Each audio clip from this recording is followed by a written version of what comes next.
So this afternoon, we're talking about the Exotic Aquatic Plant Watch, which is our invasive species monitoring program within the Cooperative Lakes Monitoring Program.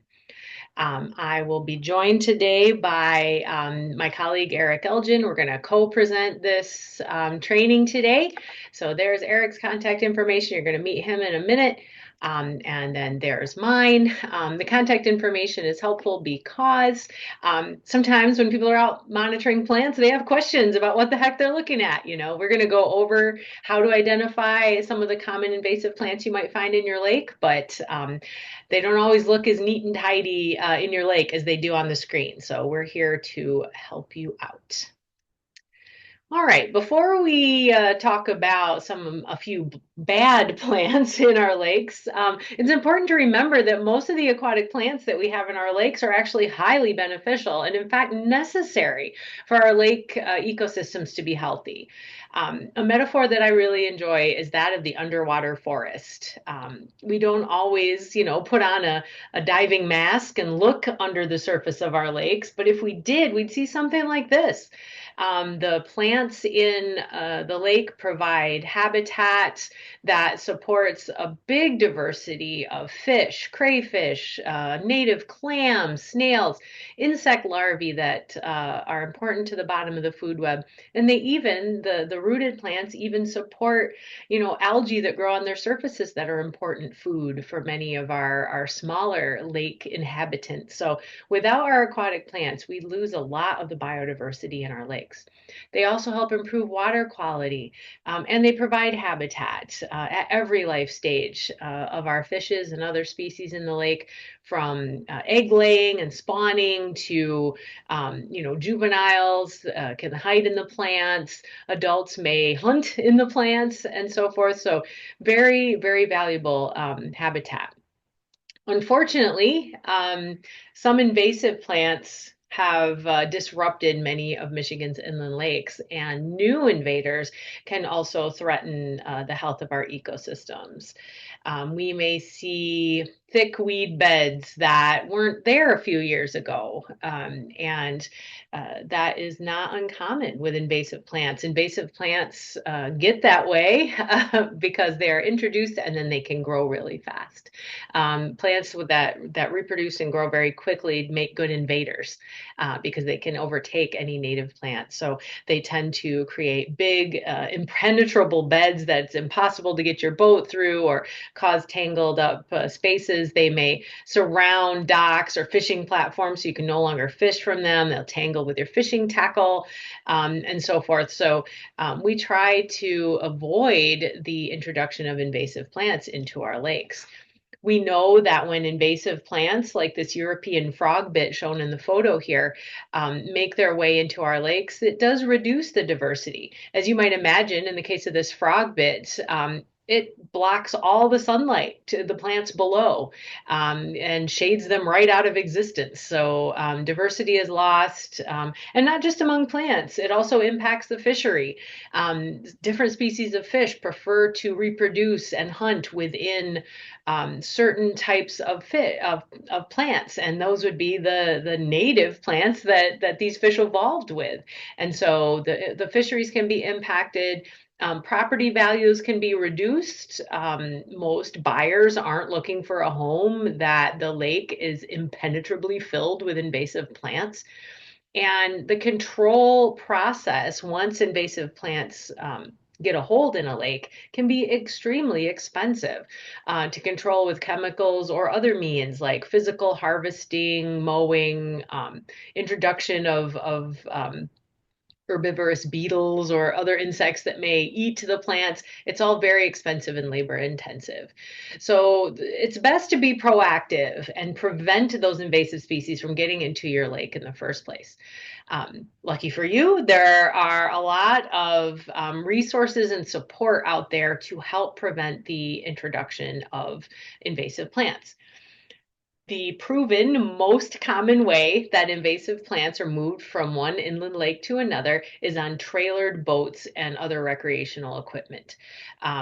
And so preventing the spread of plants is the goal of the Clean Boats, Clean Waters program. Clean Boats, Clean Waters is supported by the state of Michigan and run by Michigan State University Extension. And across the slide there, you see a number of resources that our Clean Boats, Clean Waters program offers to lakes like yours. The first being the Mobile Boat Wash program, which is soon to be known as the Mobile Invasive Species Team. They have pressure washers on trailers that they can bring out to your boat launch and offer free boat washes for anybody who happens to be at the lake that day. These are MSU students and other students that join our crew for the summer. They are very knowledgeable about invasive species, their impacts, and how to prevent them, and they can show boaters how to keep their gear clean and offer free boat washes. So if you're interested in that, you can visit our Clean Boats, Clean Waters website. Very simple, micbcw.org will get you there, and you can find out how to request a free mobile boat wash event at your boat launch. There's also a lot of educational materials and resources available on that site, signs that you can produce, brochures that you can print out, a lot of information there. We also give out small grants. So there's funding available if you want to crank up the education at your boat launch, maybe put up some more permanent signs or host educational events, T-shirts, handouts, that kind of thing. Every winter, we put out a call for funding requests through our grants program. The other program I want to mention there at the bottom of the screen addresses another source of invasive plants, and that's water gardens and aquariums. Often people with water gardens or aquariums may find that they have fish that reproduce like crazy and they have a million baby fish. They don't know what to do with them. Or they put in an ornamental plant like a water hyacinth into their backyard pond, and it's gorgeous, but it just keeps growing and growing and growing and crowding out everything else in their pond. And folks not sure what to do with those creatures, plants and animals. And they often end up being abandoned in our lakes and rivers where they can cause a lot of harm. So Ripple, for reducing invasive pet and plant escapes, offers a lot of resources for both businesses, retailers, and hobbyists to show you alternatives of things you can do, including a network of retailers who will gladly accept unwanted fish and plants if you can no longer care for them. So we encourage you to check those out because prevention is definitely the most proactive and least expensive way to protect your lake from invasive species. However, in some cases, no matter how hard we try, an invader can slip through. Prevention is not guaranteed. And even though, a lot of boaters already know to keep their gear clean, we do find that the most common place that we see invasive species is at boat launches. And we've watched with great interest when a lake in northern Indiana was invaded by a plant called hydrilla that we're going to talk about a lot today. A very aggressive grower, and northern Indiana had not seen this plant before, but when it did come in, the state took it very seriously. And this was a lake very close to the Michigan state line several years ago. You can see these headlines are from 2007. They actually shut down the whole lake, no boats in or out. And this is a popular boating and fishing lake in Indiana.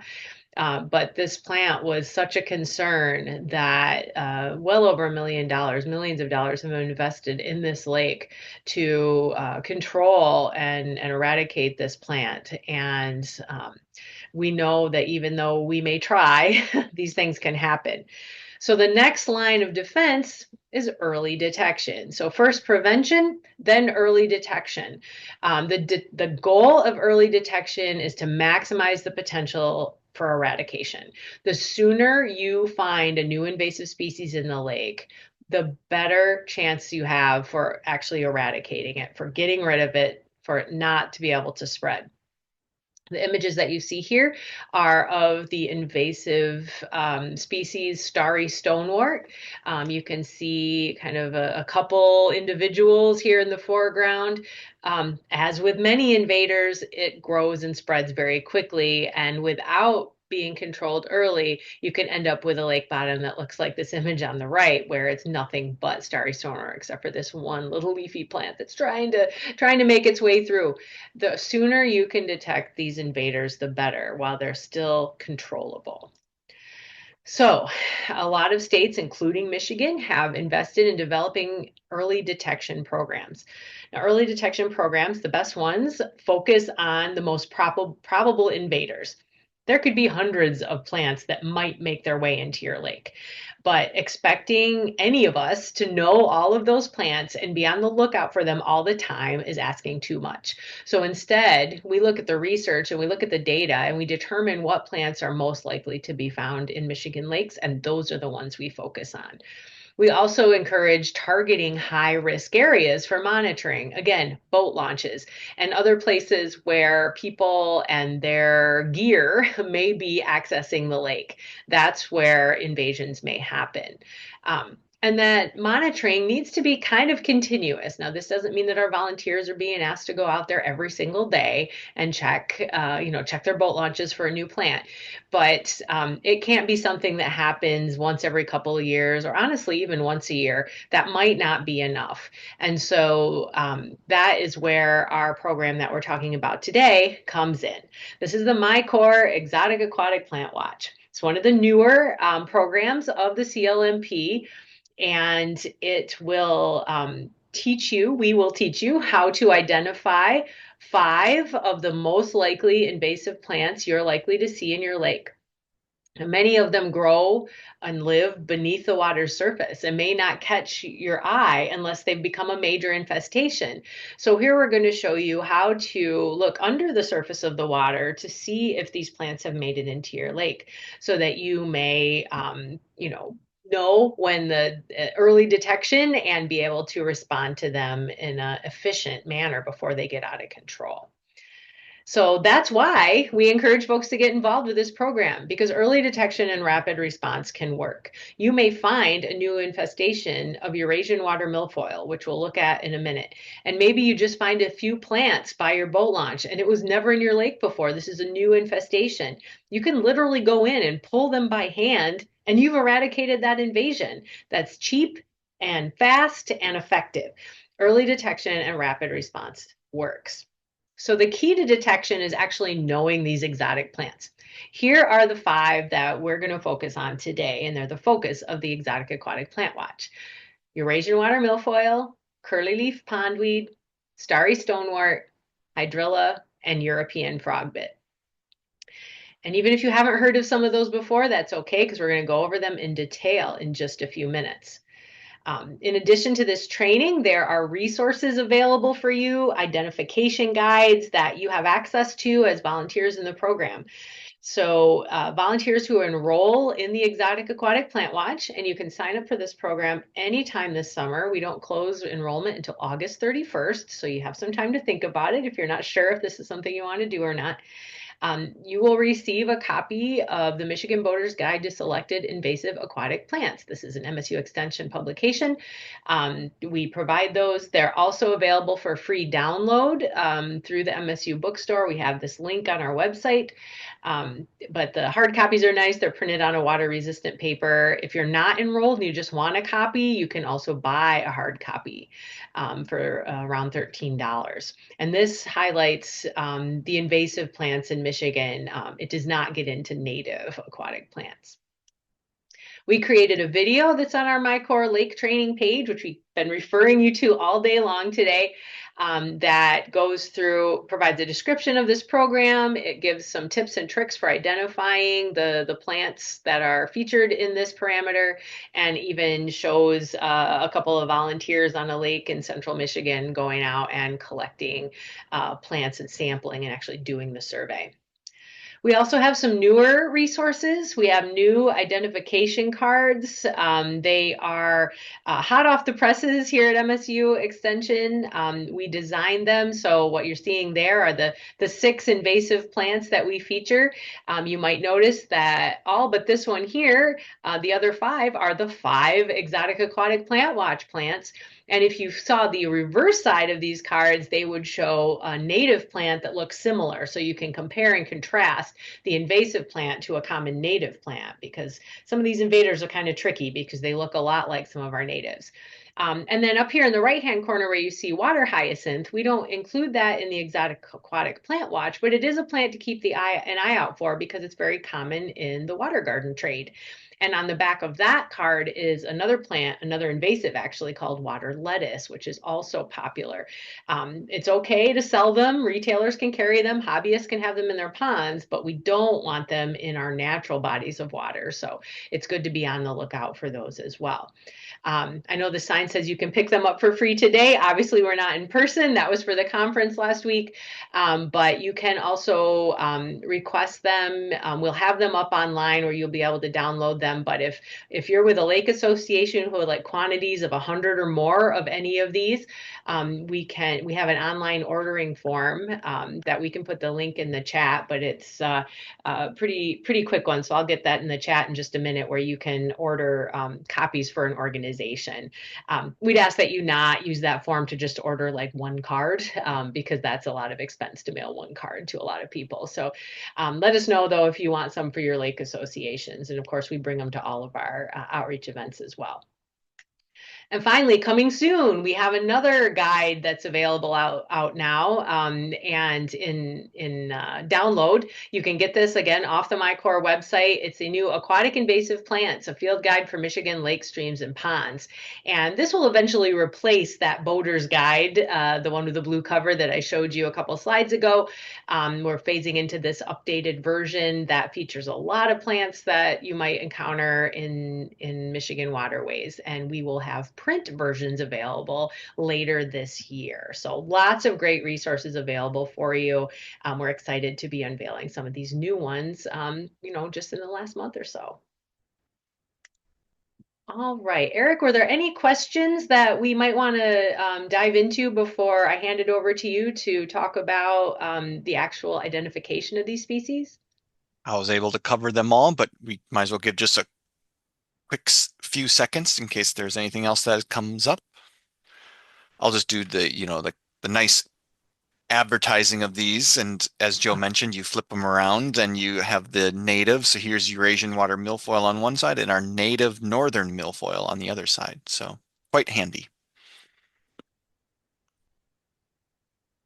Great, yeah, and I'm going to put the link for if anyone wants to order copies of those cards in quantities of 100 or more for like lake associations or organizations. I'll put that link in the chat. Thanks, Joe. Okay, well we'll keep going and I'll take it from here. This part of the presentation, we're going to get to know our invasive species within the program. We're going to talk about some of the lookalikes and just the key characters. We're going to walk through each species. We'll make this a little interactive as much as possible online here. And so I might have some questions for you. Just for example, does anyone know what plant I'm holding in my hand in this picture? And feel free to put it in the chat.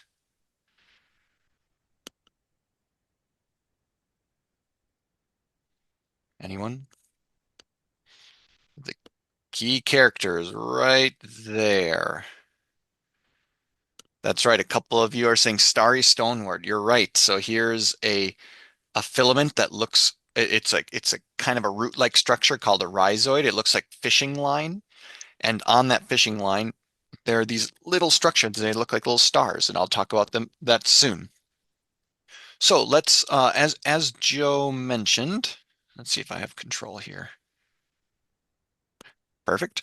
As Joe mentioned, the vast majority of the plants that we're going to find in our lakes are native. And that's because we don't really have too many established invasive species. Established means that these plants are widespread in many, many lakes across a large geographic area. Eurasian water milfoil is one of these. It has been in the state for decades, along with curlyleaf pondweed. Starry stoner is a newer established species and has only been in the state for maybe 2 to 3 decades. Um, but these are now widespread in the state.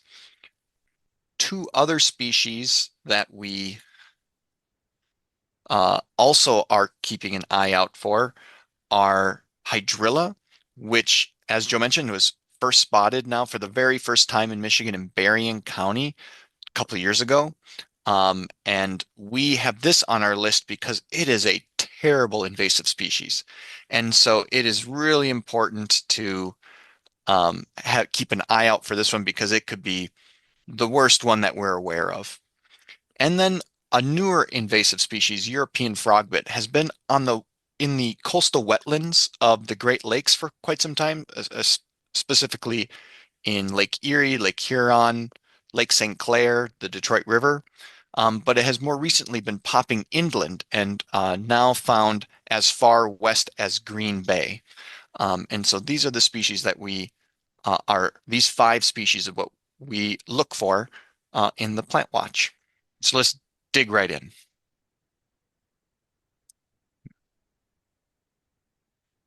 Sorry, there's some interesting. Okay. Our first one, Eurasian water milfoil. Um, the This is a common plant we find in many, many lakes. And how we identify this as Eurasian water milfoil is if you grab a plant that is submersed. Most of the plant is below the water surface, as you can see in this illustration, but there might be a little bit above the water surface and some matting on top. But most of the plant is below the water. So you pick that up and it looks like it has feather-like leaves. And what do I mean by a leaf? So here's a cross section of a stem. We're cutting it here and here. Now we're looking right at it. This whole structure is a leaf. And you can see how it looks like a feather. There's this central rachis, central vein, and then these structures coming off are called leaflets. Um, and you'll see in a moment why that's important. So, okay, so it's below the water surface. You lift it up, the leaves look like a feather or a kid's Christmas tree or a fern. Then you look at the leaf arrangement. So how are these leaves arranged around the stem? And so here in this illustration, there are 4 leaves per node coming around. So the leaf arrangement, there's more than 3 leaves coming around one location on the stem. So it's whorled. And then you count these leaflets just on one side. So if we count this, so 1, 2, 3, 4, 5, 6, 7, 8, 9, 10, 11, 12, 13. So now we have 13 leaflets on one side. And now with that, it is Eurasian water milfoil. So just to recap, it's submersed, has feather-like leaves, whorled leaf arrangement, and has more than 12 leaflets on one side of a leaf. That means it's Eurasian milfoil. We go through all of those because there are other native milfoils in Michigan that are wonderful plants to have in your lake. And so we want to make sure we can tell apart the natives from the invasive Eurasian milfoil. Another character that's helpful is that when you pull Eurasian water milfoil out of the lake, the stem and the leaves are pretty limp. It like just drapes across your hand. Whereas its most close lookalike, northern water milfoil, stays more robust. The leaves stay poking out. So you'd hold it in your hand and it's a little more rigid.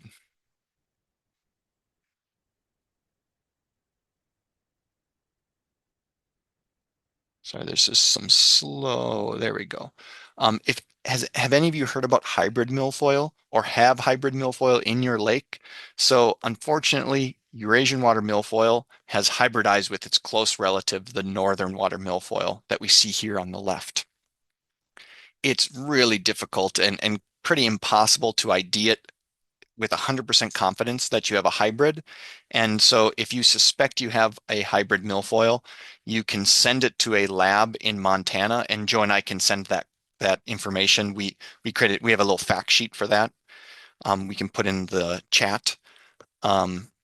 and you can get it genetically analyzed to know if it is a hybrid. You may want to know if you have a hybrid because some of the species aren't controlled the same way as Eurasian water, or sorry, some of the hybrid milfoil strains aren't controlled the same way as Eurasian water milfoil, so you want to be the most successful with that. Um, and I'll go to the next one. And so I mentioned that there are some native milfoils in the state as well, and there's probably three common ones. We have world milfoil, we have northern milfoil, and we have alternate leaf milfoil. And so with this one, what we see are darker green stems. It has much more tighter whorls. They're a lot, the leaves are a lot closer to one another, and they also can produce this club-shaped structure in the fall, late winter, or late summer. Northern water milfoil, like I mentioned, that is one that's very similar, but it doesn't have 12 leaflets. It's under 12 leaflets on one side. So that's a main character there. The stems are also whitish or more pale on here compared to the more pinkish stem of Eurasian milfoil. And then heterophyllum, that's another name for this plant, is that some of the leaves aren't whorled. And if you can remember on Eurasian milfoil, one of the characters is that the leaves are whorled around the stem. That is not the case for variable leaf milfoil.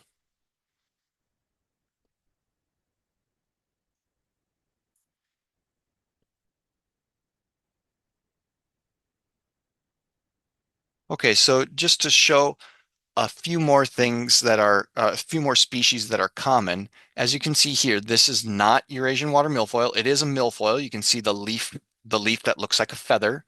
But if we count the leaflets, 1, 2, 3, 4, 5, 6, 7, 8. So this one is northern water milfoil. This is a this is one leaf and from a pretty common plant called from the group called bladderworts. This is common bladderwort. And this is one leaf, but the leaflets there's lots of branching that is occurring. It's not just one singular leaflet coming off. Also, if you look closely, there are these little structures, these little bladders or sacs. That these structures or this group of species, this genera, are carnivorous. Those bladders open and close really fast and eat little invertebrates in the water. Another common plant that can be confused with Eurasian water milfoil is coontail. Coontail is actually not rooted. It can be laying on the bottom, but it might be floating around in the water column as well. What is circled here is one leaf of coontail. And as you can see, there's not like a central vein with then leaflets coming off. Instead, we have a fork. It looks like a wishbone. And if you see a wishbone with teeth, you have coontail.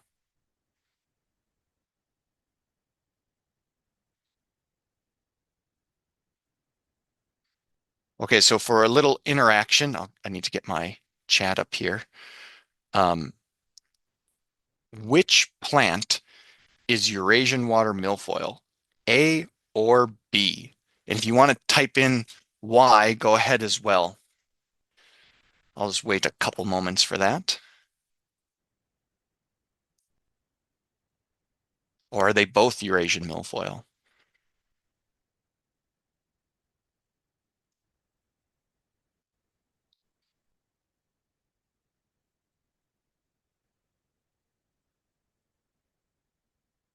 All right, they're coming in. Yes.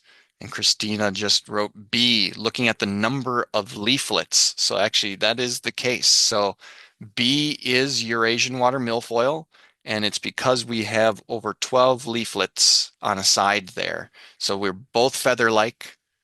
We both are whorled, but the number of leaflets are the reason. So great. Good job, everybody.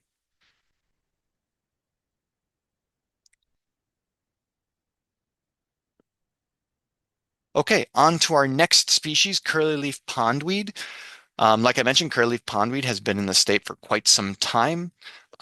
When this is another submersed plant, so the vast majority of the plant is below the water surface. It will sometimes mat, and also they will send up a flower above the water surface. But otherwise, the vast majority of the biomass of the plant is below the surface. So how do we know we have curlyleaf pondweed? It's submersed, and the leaves are kind of ribbon size. So they're around 2 to 3 inches long, fairly loose, and a quarter to 3/8 inch wide. So very much like a ribbon. When we hold that ribbon-like leaf up, there is a prominent midvein. And what I mean by midvein is this line here. It's very obvious when you hold it up into the sky that you see this midvein.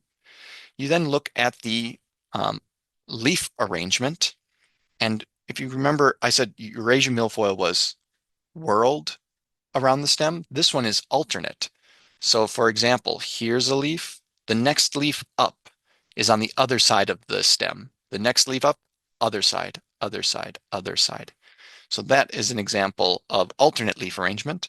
So with that prominent midvein alternate leaf arrangement, you're now holding on to one of the pondweeds that we have in the state, with all of them but one being native, and the invasive one is curly leaf. And then there's a really key character here, is right here. There are teeth on the side of the leaf. And so if we have a prominent midvein, alternate leaf arrangement, ribbon-like leaves, and then we have serrated leaf margins, then we are holding on to curlyleaf pondweed. Another character that is helpful, it's just not always there, is that the edge of the leaf doesn't just have teeth, but it kind of looks like a lasagna noodle as you look here and look on the sides here, very lasagna noodle-like. As the curlyleaf pondweed is first comes out in the springtime, it can be pretty flat, but then once it matures, for the most part, it has these wavy leaves.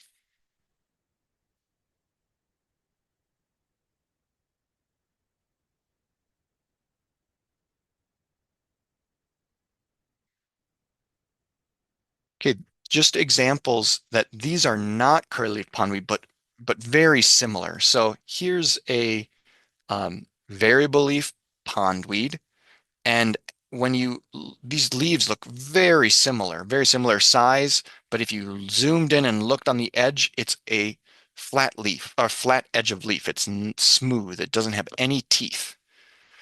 Another one that can kind of have some wavy lasagna noodle type waves to the leaves. If you look close enough, you don't see any teeth on the edge of the leaf. So this is white stem pondweed. And then there's this plant that definitely has ribbon-like leaves, but there's no obvious midvein as you can see. This is actually not even a pondweed. This is Heteranthera. It is water star grass. Okay, so for more interaction, which plant is curlyleaf pondweed and why? A or B?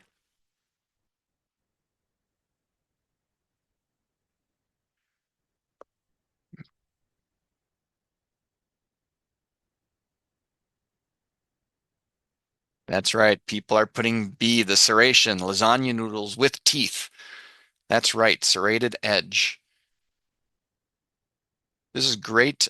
So curlyleaf pondweed, if you have it in your lake, I hope you don't, but if you do, it is a early grower. So you can actually go out onto your lake. Joe and I were on a lake just a couple days ago, and we saw curlyleaf pondweed already growing. It is very tolerant of cold water, and starts to grow now. This is fern pondweed over here, by the way, one of our nice native pondweeds. So now moving on to our next species, a species that is definitely challenging to identify, and that's starry stonewort. Starry stonewort is not even a plant, like a flowering plant. It is a algae, and it's a algae that looks like a plant. It's big, and so we call it a macroalgae. How you can tell starry stonewort from other macroalgae in our lakes, the major one are these structures that are found at the base of the plant. They're called bulbils, Bulbils, and they're produced on these fishing line looking filaments called rhizoids. And on those, you'll see these kind of white, creamy structures that have lots of jagged edges. And when you look at it closely, you can see that it looks like a star, and hence why it gets its name. We find these star bulbils on the plant all the time. One thing that can be a challenge is if you just get the top of the plant, you may not find the stars. And so if you suspect you have starry stonewort from a top of a plant, you might want to get your anchor in there. Joe's going to show you the rake structure that we use in the Exotic Aquatic Plant Watch to drag a little bit on the bottom so that you can hopefully get an example of these stars to feel really confident that you have it. If you don't have the stars, there are a couple other characteristics that you can look for. So for example, when you look at the tip of the branch here, you see that there's that wishbone kind of look. If you can recall back to coontail, coontail has a wishbone or peace sign look. But the one thing that's different here is this wishbone is uneven. There's a longer one compared to the shorter one. There are some lookalikes that I'll show you next, and those lookalikes, when they fork, they're all even forking, not uneven. These plants are also really brittle. We've pulled up huge amounts of this plant on our our sampling rake, and I've crushed it down to the size of a softball. And that's because the cells are giant in here. The cell for starry stonewort is from this internode or from this node to this node. So all of this, if I pressed on it with my index finger and thumb, it would pop and ooze out. Here's an example of a real life image of the bulbul down here. Also of the red circle is showing that uneven branching. Oftentimes what you see it when you first pull it up on your anchor or on the sampling rake, it's going to be in a huge bunch like this. And you can see here's a fishing line rhizoid with the stars all over it. One of the most common macroalgae that we see across the state is a group of plants called Chara, or also known as musk grass. If any of you have dropped your anchor or gone swimming in a lake and you've gone into some aquatic plants or you've pulled some up right before you throw it at somebody and it smells like, I don't know, lake, like it's very much summer smell on the lake. That is likely coming from Chara, another macroalgae, very beneficial to our aquatic ecosystems and are prevalent all over the state. These can be confused with starry stonewort, but they do not have the star-shaped bulbils. If they have bulbils, they will be cream-colored white and circular, like little balls. Many of them smell, not all of them. Also, the branching. So starry stonewort is quite large of a plant compared to Chara. And so I'll show a picture coming up where the branching of starry stonewort can be quite big, multiple inches compared to Chara, which is much smaller. And then the biggest lookalike to starry stonewort is another relative of it, and that's called Nitella. Nitella does branch at the end of its branchlets, and is also smooth like starry stonewort. But when you look at the branching, they're all even compared to that uneven branching that happens on starry. So another interaction, which one is starry stonewort, A or B?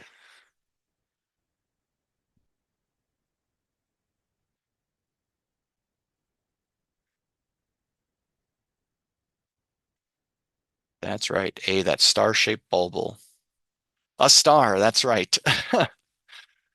And you can see what's nice about, so you're right, A is starry stonewort. When we look at B, there are bulbils here on these kind of structures that look like fishing line, but they're all circular, coming from Chara, or also known as musk grass. Okay, next species, Hydrilla. Again, just a terrible invasive species, had not been found in Michigan until 2023 when folks found it late in the season in two private ponds in Berrien County. Eagle and other agency folks and other people are working on eradicating those so there's not a threat for movement from those ponds and into other waterways. So how can you tell this plant? So it's almost entirely submersed, although might be matting on the surface and can send up this flower, as you can see, above the water line, but most of it is below. It has whorled leaf arrangement, and when you look at the leaves, there are 4 to 8 per whorl. So on this illustration, we have 1, 2, 3, 4, 5. And then when we look at those 5 leaves, we can see with our naked eye teeth. It's heavily serrated. And some of the populations of hydrilla even have teeth on the bottom side of the leaf, like along the midvein. If we look underneath the leaf, you can see teeth come off. Not all populations have it. The Michigan one does not, but others around Michigan do. There's a lot of emphasis on hydrilla because there is a look-alike that is found all over Michigan and is quite common and can locally be very abundant. Like it can grow up to the surface and mat on the surface. And so how can you tell hydrilla from this native species called Elodea? Well, we can look at the number of leaves per whorl. So again, here's hydrilla with 1, 2, 3, 4, 5. And you can also see those teeth where this is our native Elodea, where it mostly has 3 leaves per whorl, sometimes 2, and sometimes there can be more than 3 leaves per whorl, but it's less common. And if you look up and down the stem, you will still mostly see 3 leaves per whorl. And if you look closely with your naked eye, you can't see any teeth. So here's just a zoomed in picture. This is,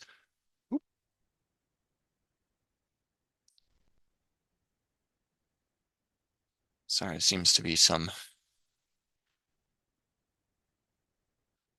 Here we go. So here's just a closer look at Elodea, our native lookalike to hydrilla.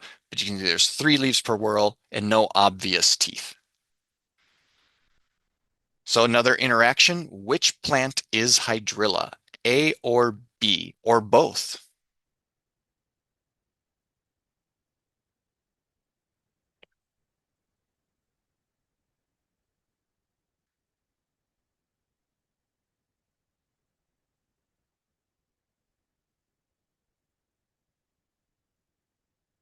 Okay, I'm seeing A mostly, but B showing those serrations, or is it both? So what we have is A is hydrilla. That is hydrilla. And this is another group of plants in Michigan called a naiad. And naiads, this is spiny naiad, which has a great name for it. You can see that it's a lot less regular. There's teeth all over, or like, yeah, these little pokies all over the stem. The leaves are more irregular, not necessarily all around in a whorl, compared to hydrilla. Hydrilla stem will not have teeth on them. And now moving on to our final plant, European frogbit. As I mentioned, it has been found in big populations along the Great Lakes coastal waterways and has just been popping inland since around 2016 or so.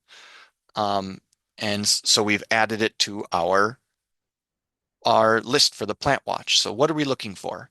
We are looking for a free floating plant. So these look like little water lilies, and has anyone on this call tried to pull up a white or yellow water lily? If you have, you'll know that it is firmly rooted to the sediment below, where if you tug at it, you have to really tug at it to break it loose. Where European frogbit, the leaf, which is 2 to 3 inches big, so pretty small, looks like a small white water lily. But if you went and grabbed it, you would be able to pull it right out because the leaves are floating on the surface and the roots are dangling below. Um, those leaves are heart shaped and have 2 to 3 inches wide at its biggest. They have a small white flower with three white petals. And that's good to note too, because our native white water lily, if anyone has looked closely at it, has tons and tons of petals. So way more than three. And our yellow water lily, first it's a yellow flower, but then also it looks like a little orb, a little globe, and is pretty cool. European frogbit will spread by these runners, and almost think of how strawberries send out a runner on the near the surface of the soil in your garden and then spring up another plant. That's what this will do on the water surface. And so it can create these thick patches that get blown around by the wind and movements within the currents of your lake. And since it's free floating and can get pushed around by the wind, we often see it pushed up against emergent vegetation. So here's a picture showing narrowleaf cattail in the background. We have our native white water lily rooted into the sediment. And then these little kind of hazy looking leaves on the surface, that is European frogbit. So just to give it to you in scale. And as you can see, here's some native white water lily leaves that can look very similar.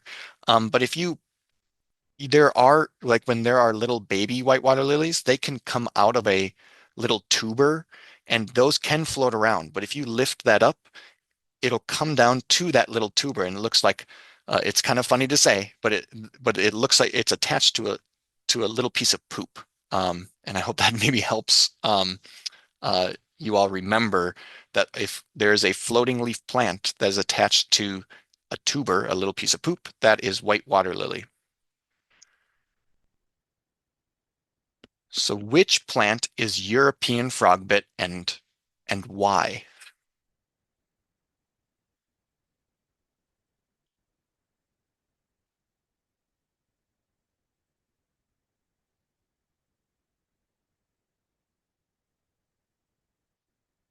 Nice, mentioning the heart-shaped leaves, the flowers. That's right. So A is European frogbit. Um, as you can note, this rounded part of the leaf compared to much more sharp sinus here of the white water lily. Also, note the size of this leaf. So here's inches up here. So it's many inches, where if you remember the max size of European frogbit is only 3 inches or so. There are other invasive species that we ask for you to just keep an eye out for. We don't train you on all of them because there's an infinite amount of different species out there for us to keep an eye out for. Um, but the species that we ask you to just be familiar with are our Michigan watch list species. So these are species that are either never been detected in the wild or have limited distribution in the state, but they have known high potential for negative impacts, and early detection and response are critical for the management of these species so they don't get out of hand across a larger region of the state.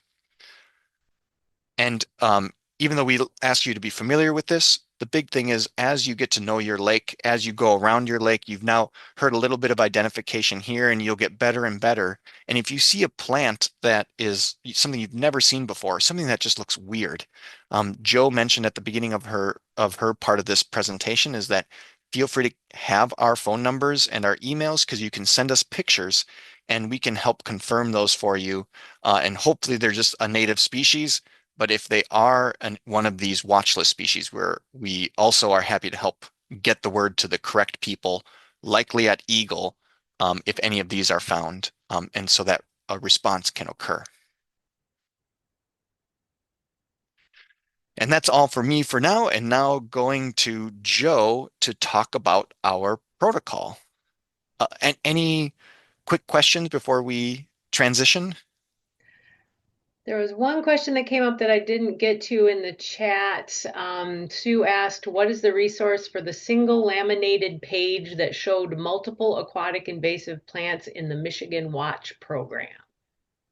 So our laminated sheets. Yes. So when you sign up for the Exotic Aquatic Plant Watch in the mail, you will receive uh, on a sheet of paper that has been laminated. On one side shows the species that we look for the Exotic Aquatic Plant Watch, those 5 species. And on the other side is a ruler deck. And so Joe's going to show you this in a little bit, the power of these laminated sheets, mainly so that you can put it down, get a good look at it yourself, but then also get good pictures so that when it's sent to us, there's a scale bar, um, and a nice background for us to look at the plants with. So that should be sent to you in the mail if you didn't, and that should be coming out in the next couple weeks as well. If you do not get one and want one, we're happy to mail you one. Thanks, Eric. I think that was the only one. I was answering some other questions, which is why you were having trouble forwarding your slides because I Oh, was clicking on Zoom the same time you were. So I see. I That's stopped okay. answering a couple questions at that point. But yeah, I think we're through the questions and we're ready to move on into actual monitoring protocol. Thanks, Eric. Excellent.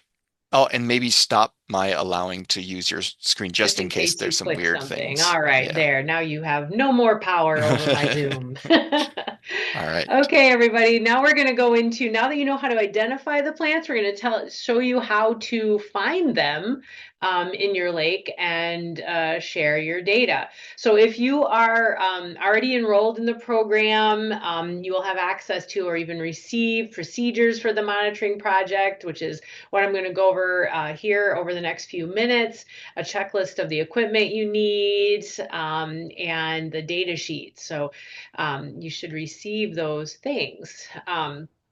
Of course, all of those things are downloadable under CLMP documents on the MiCorps.net website. And that will also include that laminated card that we just talked about. Obviously, when you download it, it won't be laminated, but even if you're not enrolled, you can go in there and get this stuff. You can print it out and laminate it yourself if you want a guide for taking good pictures of your plants, which we'll show some examples here in a minute. Of course, there's also some materials that you need to bring. We can't provide you with a boat and a life jacket, so you'll have to provide those. It's good to have with you when you're doing this any plant ID guides that you like, whether they're ones that we provided or others. A map of your lake, especially one that helps you know where the various depths are in your lake. And then another thing that's helpful, you don't have to have this, but it's useful, is to have a GPS unit, and that could be your phone. A lot of phones, you can easily find the coordinates of wherever your boat happens to be parked, because then you can record the locations of where you're sampling and where you're finding plants. You'll want to have a camera. Again, this could be your phone, to take photos of the plants that you find. We actually require you to provide photos of any invasive plants that you record on your data sheet. That is a really important quality control bit, is having photos that verify the invasive plants that you're reporting. Because as you've just learned, some of them can be a little bit tricky. A weighted sounding line or a depth finder, fish finder, anything that can help you know what depth you're at when you're sampling is helpful for your notes as well. The sampling rake, which I'll show in a second, Ziploc bags to collect any samples that you want to look at more closely on land, or maybe you even want to press them in a plant press to have a collection. Having those Ziploc bags and a marker where you can label those bags of what it is and where you found it is really helpful. I often get asked, what do I do with all the weeds we pull up while we're sampling?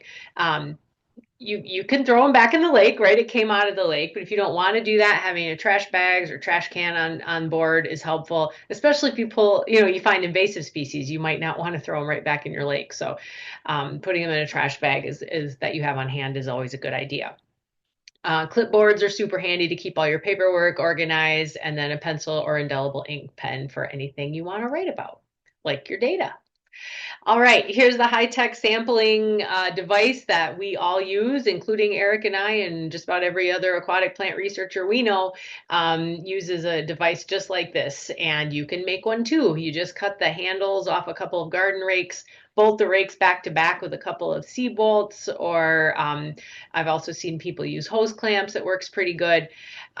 You can drill a hole then into one of the remaining wooden handle cores and twist an eye bolt in there, where you can then tie a rope of at least 20 feet long. You might need it longer depending on the depth of your lake. I think the ropes on mine are closer to 30 feet long. It's also good if there's any sharp edges to file those off, just to keep it safe for use, and you'll be ready to go. That image that Erick has in his background while he's presenting shows an illustration of some volunteers using one of these rakes. Yep, there it is, some of those rakes to sample. If you think your boat anchor does a good job snagging plants, you can imagine how good this rake is at the same thing. All right, when should we do it? Always a good question. So in generally, our rule of thumb is that plant surveys should take place from mid-June to August. If you're in northern Michigan, like the Upper Peninsula or the northern lower, you might want to start a little later because summer comes a little later in the north. You don't have to do it all at once. You can survey throughout the summer. Especially if you're on a larger lake, you might want to go out and break it up a little bit. You can certainly do that. Now, if you remember, curly leaf pondweed is something that is a little bit exceptional, because curly leaf pondweed is an invasive species that grows very early in the season. As Erick said, we've already been seeing it in central and southern Michigan lakes. It likes cold water. That kind of gives it its competitive advantage. And so, again, surveying in June, mid-June, will give you a chance to find it. If you wait until August, you might not find it, even though it's in your lake, because it will die back under warm water conditions. So that's something to keep in mind when you're deciding. Another thing that's not on the slide, but to think about, would be the fact that it's not great to try and go sample right after a chemical herbicide treatment of weeds in your lake. If you're trying to find the very, very plants that an effort has been made to kill, they're going to be harder to find. Or if you do find them, the plants themselves may be in very bad shape, and it may be difficult to identify with confidence. So if you are on a lake where weed treatments happen, you might want to find out what the schedule is for that. The other question is, where do I look? Where should I go? And so we suggest, grab a map of your lake and take a look at it.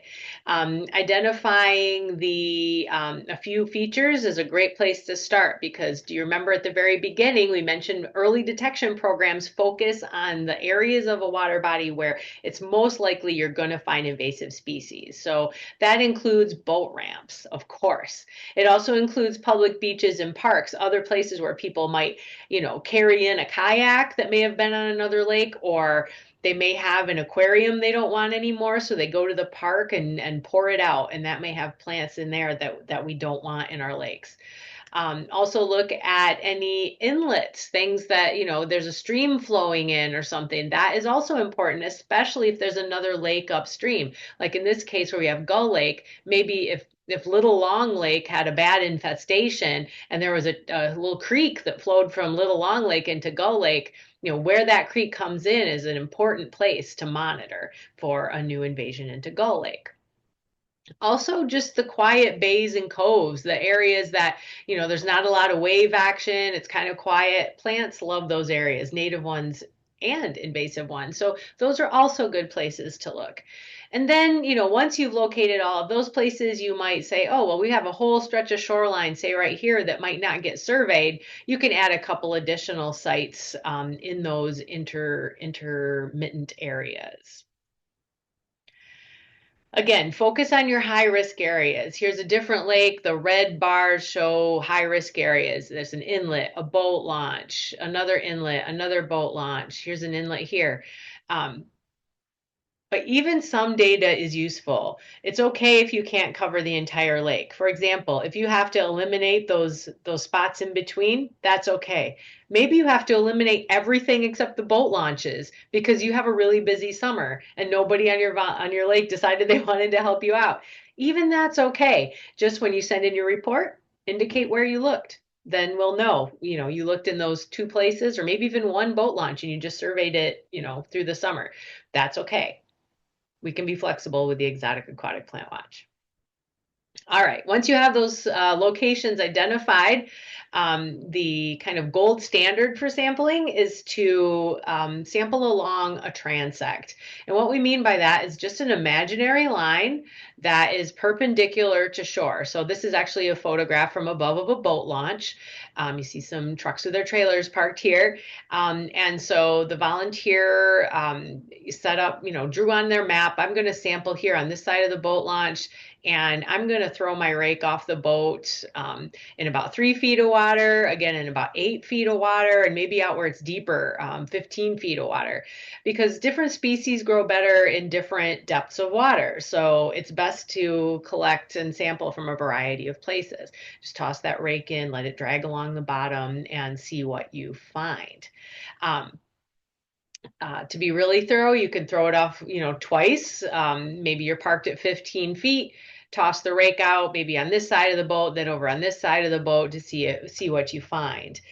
You don't have to throw your arm out of joint when you're tossing that rake out. Just give it a gentle underhand toss, let it sink down to the bottom of the lake, and then just slowly pull it up by the rope, dragging up any plants that might be attached.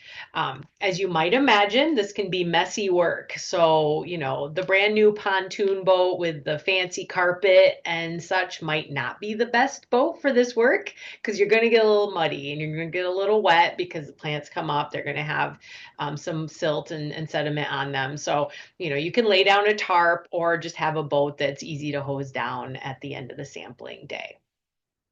I already touched on disposal of the plants. Having a trash bag on board is really helpful.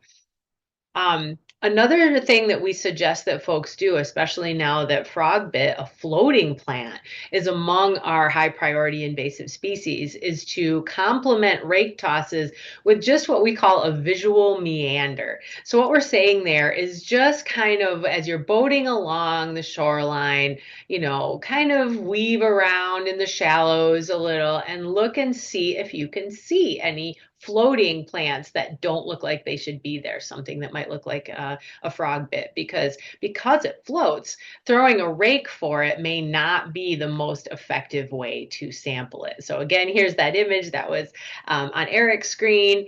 You see the technique there. You've got our volunteers. One is tossing the rake out. One is got her clipboard there to collect the data, and a third person is helping by driving the boat. And the rake is catching some plants for inspection on the boat. All right, collecting your data. How do you document what you find out in the lake? So this is page 1 of the data form.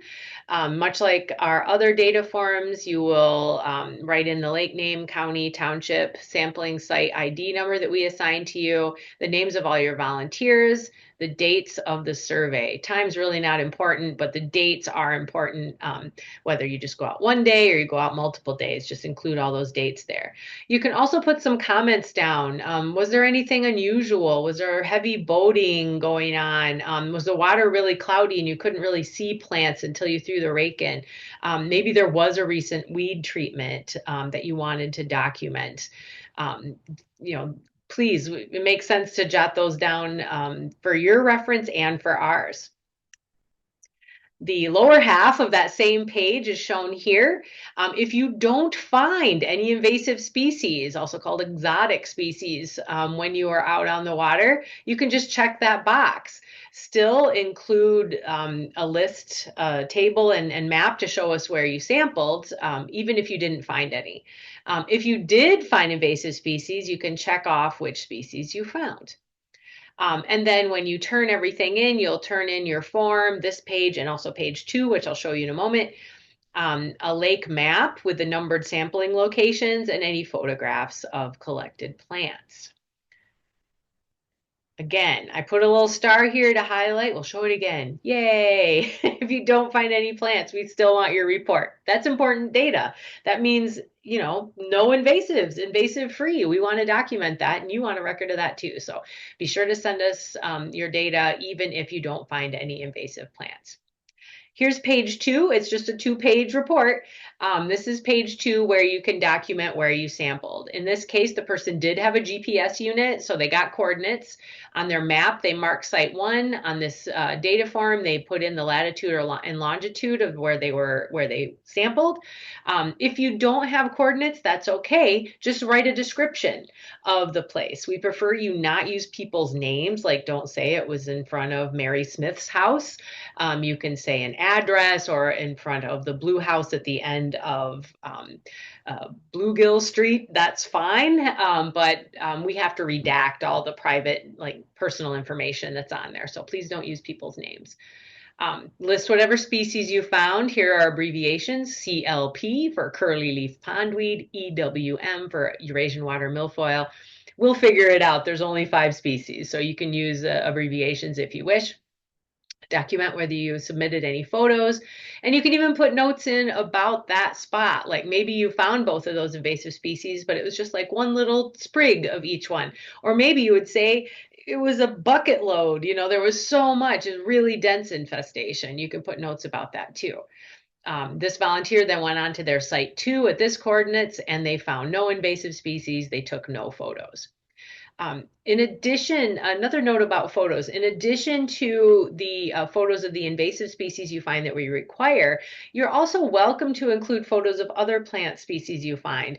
Perhaps there's a species and you're sure it's milfoil, but you're just not sure if it's Eurasian milfoil, and you wanted to document that. You can put that on your data sheet and include photos of similar looking native species. Also good documentation, especially if you later find out it really is Eurasian milfoil. That photo's in the report, and we will review those and tell you our assessment of it. All right, photography. It is really important. At minimum, we want 1 representative photo of each invasive species found in your lake. If you have Eurasian milfoil at 15 spots in your lake, we don't need 15 pictures of it, just 1 nice photo that shows, that proves that you have Eurasian milfoil. Here's an example of a photo taken on that laminated sheet that Eric was describing earlier. You can see that it has scale bars, rulers on it. So that's very valuable for anyone looking at the picture to know how big the plant is. So lining it up so you can see the leaves, and this person clipped off a nice whorl of 4 leaves. So you can easily count the number of leaflets. It's kind of hard when you just have a picture of the plant because the leaves overlap, and if as you can see, maybe this one, but otherwise it would be really hard, maybe here too, to count the number of leaflets. So this is a great photograph. I can say that because I took it. You can label the photos too. The nice thing about laminate is that you can use a dry erase marker on it and then wipe it off when you're done. So in this one, I knew what it was. I put the name of the plant on there. You can also, for this, for doing Plant Watch, we really recommend put the number of your sampling site. You could write, a 6 on here, and then anyone looking at it would know, oh, they collected that at site 6. And oh, here's the map that came with the report. There's where site 6 is. So make sure your photos are clear, show those important characters like, the number of leaflets is visible, or if it's curly leaf pondweed, that you can see the lasagna leaves and the teeth along the leaf's edge. It's a really great verification record, and anyone, besides you that looks at your report in the future is going to feel a lot more confident in your data if they can verify by looking at your photos. So photos are required of invasive plants you find. Here's some real volunteer examples on the left. These were from the volunteer curly leaf pondweed. Photos from lakes in Oakland County, a lake in Berry County. They didn't find hydrilla, which is great, but they sent in a nice photo of that look-alike Elodea, clearly showing 3 leaves in a whorl. And if we zoomed in, we'd be able to see smooth leaf edges. There's no teeth. It's not hydrilla. If you don't have one of those scale sheets and you want to provide pictures either as part of your report or just to send to us for a question, what is this plant, Joe and Eric? I don't know what it is. Having your hand in the photo is really useful too. Again, that really helps us with the scale of the image. So we could clearly see this is the right size as a starry stonewort bulbul right there, or this native naiad here. You also have to send us a map. It's great for you to have a map. That'll help you show other folks on your lake where you've sampled too. So you can simply right where you sampled. Here's site 7, site 10, site 12. They drew on a paper map, and that works. If you're more tech savvy, you might want to use Google Maps. Our volunteers on Stony Lake and Oceana County um, dropped pins on Google Maps showing all the places they sampled, and you can see they did a great job, up here in the quiet bays, the inlets. They documented those locations, road ends, that kind of thing like that. And if you look over here, you can see, everything is described, not using people's names, just good descriptions, and notes about all the curly leaf pondweed, CLPW, all the Eurasian water milfoil they found. So this also works. Google Earth also is has a lot more like satellite imagery. You can use that as well. Whatever is comfortable for you. Feel free to experiment with what works best for you. All right, submitting your data. Like everything, before you send us anything in hard copy, make sure you made copies of it. Or you can scan things electronically. So you can either mail them to us in hard copy or email them to us. Get your data entered by the end of October. And that complete report that you send us a copy of includes page 1, that cover sheet. Page 2 is the table of all the places you looked and what you found. The lake map with numbered sampling locations and any photographs. And that will be complete. Teamwork is especially important for the Exotic Aquatic Plant Watch. When we first started this program, one of the things we found is that when new volunteers tried to take it on by themselves, many of them struggled because, it's one thing to look at a picture of a plant in a book and feel like you're comfortable on, knowing what it is and identifying it. It can look a little different when you pull up a whole rake full of plants and maybe they're a little muddy and there's other plants mixed in, and it can take some time. And so, it's great to have some other people involved. I got a good smile from this photo that was tucked in into a report from one of our lakes this summer that in 2024 that did the Exotic Plant Watch. And among all their plant photos, there was all their smiling faces. They took a selfie of themselves out doing their plant watch, and and they successfully completed it. They did a great job and they got it done in not too much time.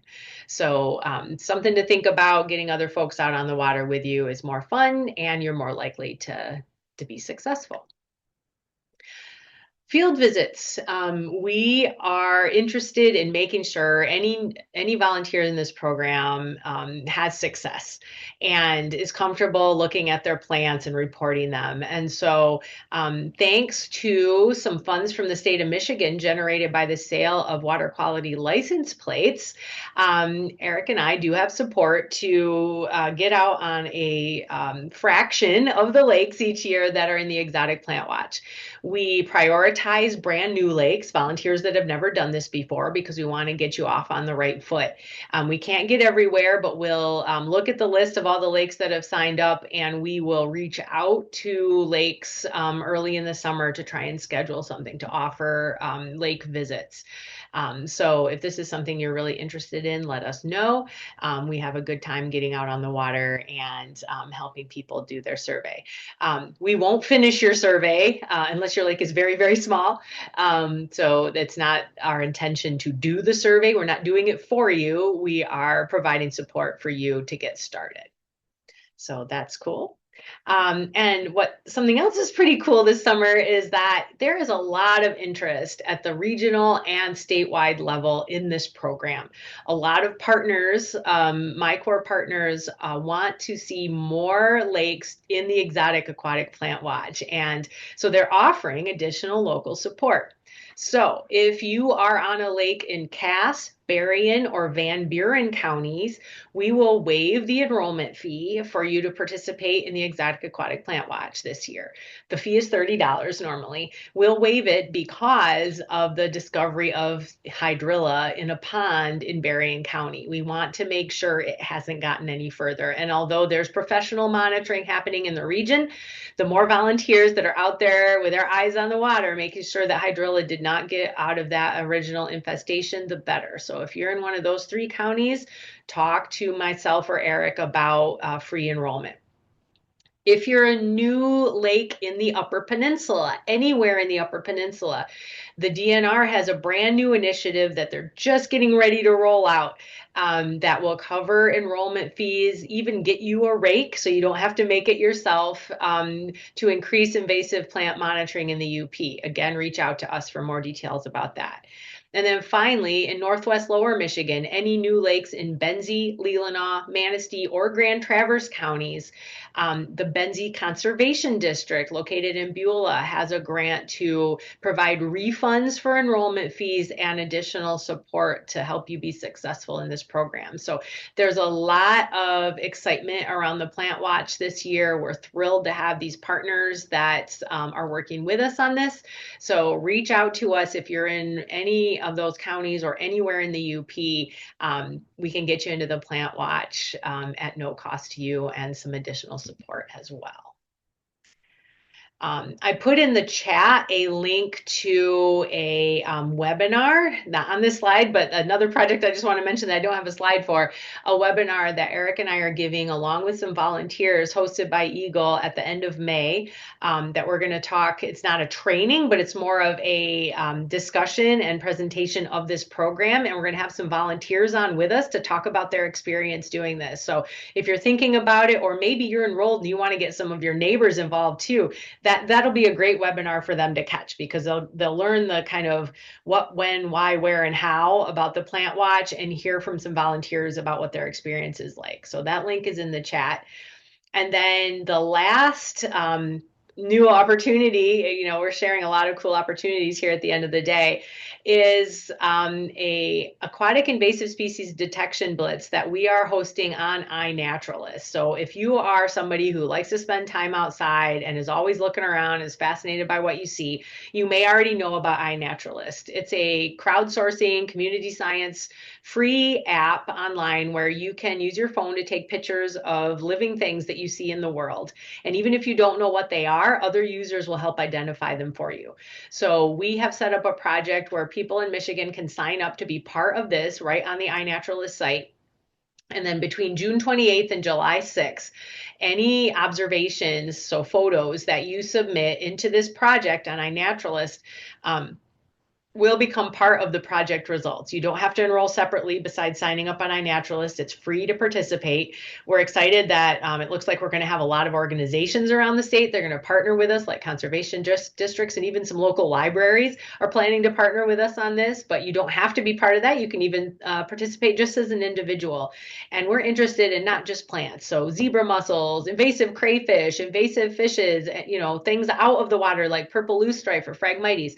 Any of those can be submitted. Even if you see something weird and you don't know if it's invasive or not, you can submit that photo and observation through iNaturalist. And our team, plus all the world of users of iNaturalist, will help you figure out what it is, and it'll become part of this statewide snapshot of invasive species across Michigan, which you don't really have. We have data in a lot of different places. This will be a way to kind of find out about existing, invasions. Even if you've had zebra mussels in your lake for 30 years, we'd love to have this included in this iNaturalist blitz. So check that out, as well as another opportunity to look out for invasives in your lake.